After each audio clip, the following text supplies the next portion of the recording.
हमारे साथ है आजाद समाज पार्टी के और नगीना से सांसद है चंद्रशेखर आजाद। नागपुर में जो हिंसा हुई, क्या कहेंगे आप?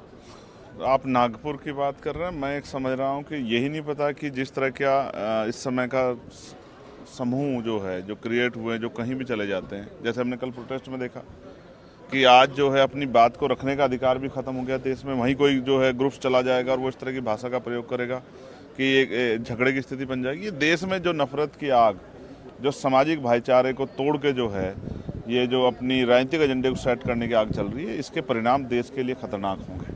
नागपुर में जो है उसके लिए सरकार जिम्मेदार है। जब इस तरह की चीज़ें पनप रही हैं तो हमारी खुफिया तंत्र क्या कर रहा है, और जब खुफिया तंत्र फेल होता है तो सरकार फेल होती है।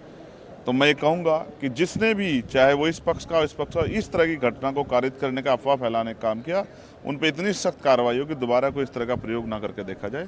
लेकिन आप भी जानते हैं कि इससे हमेशा फायदा उसी दल को हुआ है जिस दल की आज सरकार। लेकिन दोनों पक्ष की ओर से आरोप लगाया जा रहा है। नागपुर में होना और भी चिंता वाली बात है। केंद्रीय मंत्री नितिन गडकरी का इलाका, मुख्यमंत्री जो है महाराष्ट्र को, उनका इलाका है।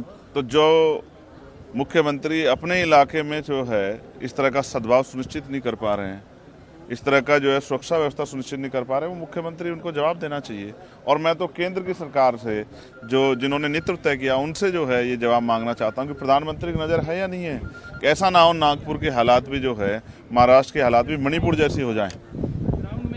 ये बहुत चिंता का विषय है और मैं इसमें ठोस कार्रवाई की मांग करता हूँ। अगर मैं आपका ध्यान आकर्षित करूँगा कि जब दुनिया अंतरिक्ष की तरफ जा रही है, सुनीता विलियम्स वापस चल पड़ी हैं लौटने के लिए अंतरिक्ष से, और हम जमीन के 2 गज नीचे जा रहे हैं। 2 गज नीचे जाके हम क्या खोदना चाहते हैं, जबकि संघ प्रमुख भी बयान दे चुके हैं कि भाई सारी मंदिरों में, मस्जिदों में मंदिर मत ढूंढो, ये ठीक नहीं है।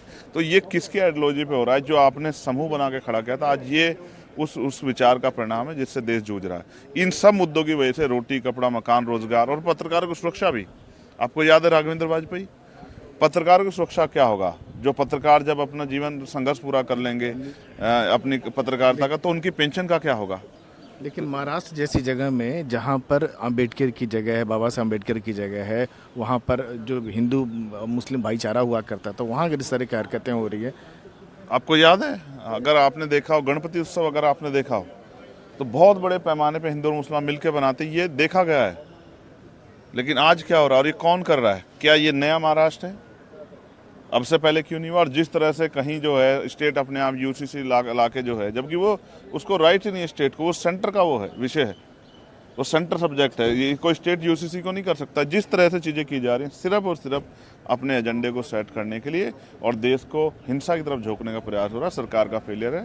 केंद्र सरकार जो है और हमारे प्रधानमंत्री जी, वो जवाबदेही सुनिश्चित करें कि मुख्यमंत्री क्या करें। ये थे चंद्रशेखर आजाद। नई दिल्ली से राजीव रंजन, NDTV इंडिया।